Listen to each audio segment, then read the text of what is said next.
Halo semuanya, selamat datang di segmen analisa. Semakin kita dalami kasus Vina dan juga Eki dan dijabarkan atau dideskripsikan persidangan di tahun 2016 sampai 2017 lalu oleh Titin Prilianti yang merupakan kuasa hukum keluarga Sudirman dan juga Saka Tatal, semakin kita paham bahwa sepertinya ada hal besar yang disembunyikan dalam kejanggalan-kejanggalan ini. Salah satu statement dari Bu Titin adalah bahwa sebenarnya yang menjadi korban dari kasus ini menurut keyakinannya bukan hanya keluarga terpidana ataupun juga terpidana, tapi juga ada sejumlah anggota polisi yang awalnya sudah memberikan statement bahwa Polantas sih kayaknya ya, atau polisi nggak tahu dari lintas yang mana, dikatakan bahwa ada sejumlah anggota polisi pun yang sudah disidang kode etik, mereka itu terkena hukuman dan sanksi. Saat ini setahu Bu Titin ada yang masih bertugas atau berdinas di kawasan Cirebon juga, tapi ada juga yang sudah pensiun. Nah, ini kan sangat menyedihkan sekali ya jika memang nanti terbukti pada akhirnya kasus ini adalah laka lantas, bukan ada unsur pidana. Kita coba pahami ada beberapa poin yang sebenarnya mau dibawa ke arah mana sih? Apakah dulu keterangannya Bu Titin yang selalu bilang bahwa pada saat tahun 2016, 2017, kita itu memang lagi heboh-hebohnya terkait dengan geng motor.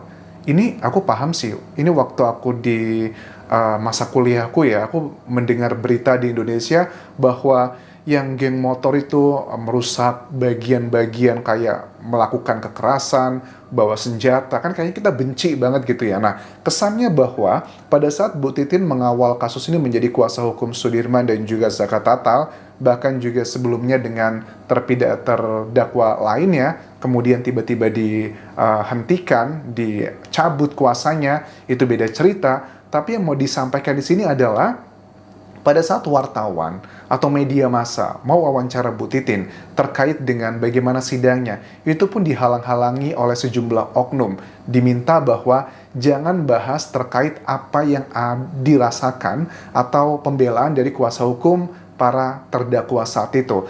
Tapi yang pengen dipotret atau di framingnya adalah, ayo dibahas adalah terkait dengan kejahatan dari geng motor tersebut. Nah, dugaannya adalah apakah jangan-jangan kasus Vina Eki ini disetting, dugaannya zaman dulu adalah dipakai untuk menyudutkan geng motor.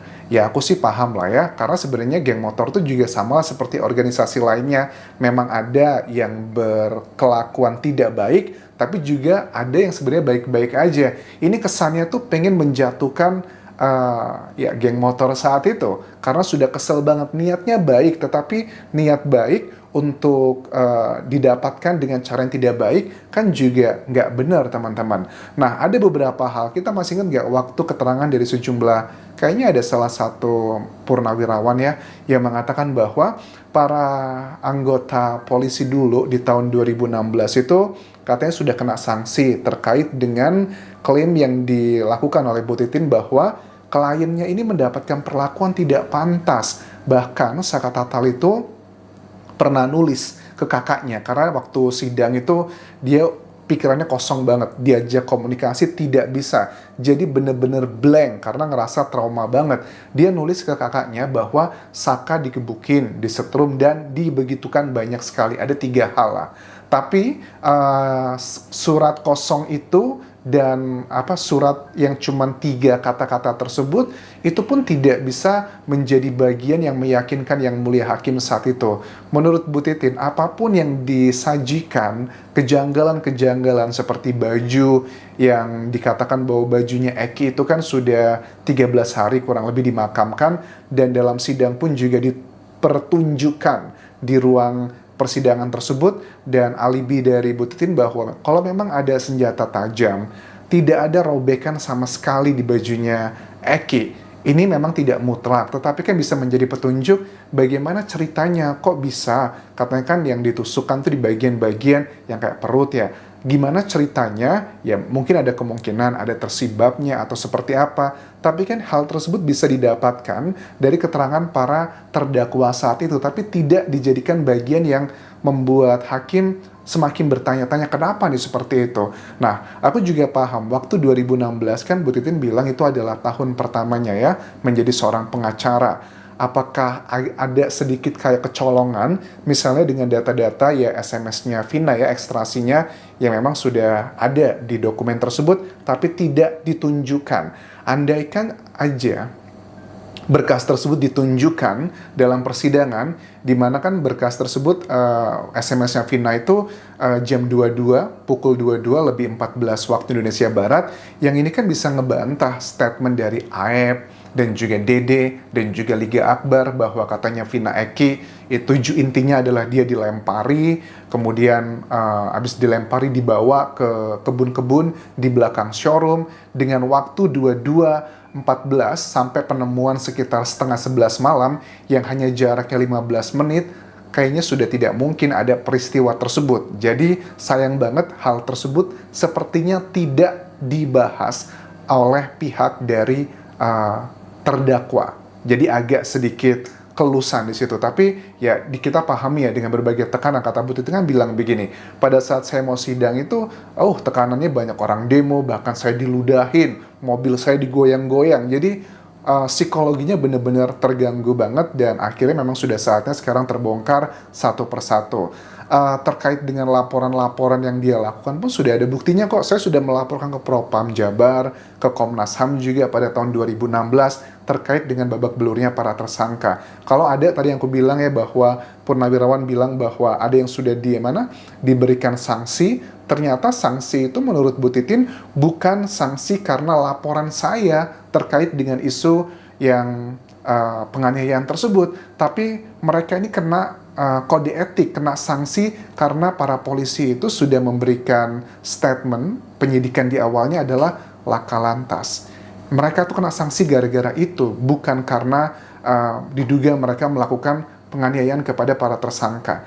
Jadi ini ada bagian-bagian yang sekedar mensupport BAP yang telah dibuat. Ibtu Rudiana nggak bisa dipungkiri adalah nama yang disebut oleh Bu Titin bahwa dia adalah penyebab dari semuanya, yang melaporkan Ibtu Rudiana, yang memberikan bantuan menjurus ke alat bukti, bahkan seperti pengakuannya Dede, terus juga Liga Akbar, bahwa ada Ibtu Rudiana yang mengarahkan mereka untuk berbohong, seperti pengakuan terbaru bahwa itu adalah bagian dari Ibtu Rudiana. Kita paham ya bahwa Ibtu Rudiana itu sedih loh. Aku lihat keterangannya waktu pertama kali muncul, kelihatan banget genuine, dia sangat sedih sekali, ditambah lagi dengan temannya si Eki almarhum yang cerita ya juga bahwa waktu di malam kejadian di rumah sakit, saya ngelihat Ibtu Rudiana, dia mukul tembok karena ngerasa bersalah dan sedih aja. Itu menunjukkan bahwa memang dia betulan sedih. Tetapi sayangnya,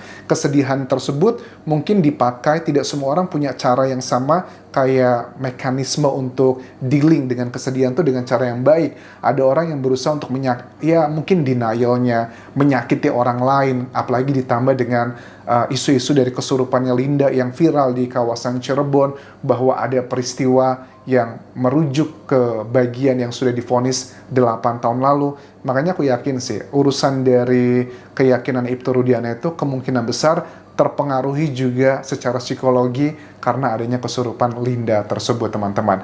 Bahkan menurut Bu Titin, ada satu saksi nih dalam sidangnya Sudirman, ada saksi yang dihadirkan dari orang tuanya korban, adalah dari Eki ya. Dia itu menunjuk Sudirman dalam persidangan bahwa saya lihat kok peristiwa tersebut, itu saya lihat Sudirman yang melakukan hal tersebut. Nah, kita pengen tahu nih yang dimaksud Bu Titin, siapakah saksi tersebut? Karena kata dia kan, saya tahu orangnya juga masih berbicara sampai sekarang, apakah yang dimaksud adalah AEP? Tapi kan AEP setahu kita, dia tidak hadir dalam persidangan, termasuk juga dengan Dede. AEP dan Dede itu mengaku bahwa mereka tidak hadir di persidangan, ya karena, ya kalau si AEP sih bilang katanya takut, kalau si Dede sih bilang ya karena katanya disuruh Pak Rudiana nggak usah datang juga nggak apa-apa. Ya terlepas siapa yang betul atau yang salah, tapi statement dari Bu Titin bahwa ada orang yang melihat secara pasti bahwa di malam itu adalah Sudirman, itu siapa ya? kita pengen tahu nih, di cross check, mungkin Bu Titin bisa sampaikan di media atau di TikToknya siapakah orang tersebut. Oh, itu bagian dari fakta persidangan loh, jadi nggak masalah sebenarnya. Tapi apakah ini bermasalah dengan hukum nanti melindungi saksi? Karena kan kita pengen tahu apa yang terjadi sebenarnya dalam kasus ini. Nah, terkait dengan adanya visum nih, nama yang memvisum dari Eki dan juga Vina adalah Dr. Ida dan Dr. Rahma. Yang memvisum pun mengakui bahwa pada saat baju yang dipakai Eki ya, warna hitam, itu sudah dikonfirmasi ternyata betul sama seperti keterangan dari temannya ya, Rudi, yang meminjamkan bajunya ke Eki.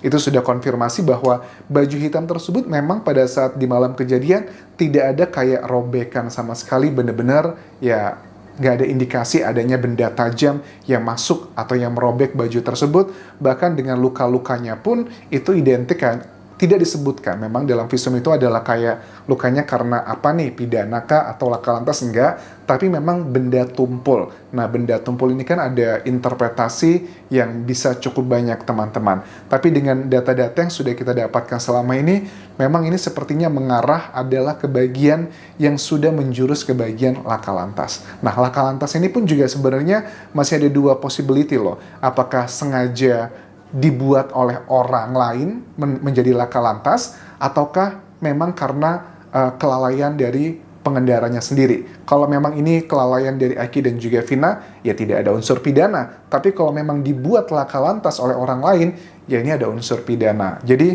kemungkinan besar sih antara dua itu, teman-teman. Tapi kalau untuk bagian yang katanya mereka dibegitukan, dibawa ke kebun-kebun, dilempari dengan waktu terakhirnya Vina berkomunikasi 22.14, kemudian dengan mereka ditemukan sekitar setengah 11-an malam, artinya nggak nyampe 20 menit proses dari hidup menuju tidak bernafas lagi. Kayaknya tidak mungkin ada proses yang begitu panjang dengan 11 orang atau 13 orang mereka dibegitukan. Itu sudah tidak masuk akal sama sekali.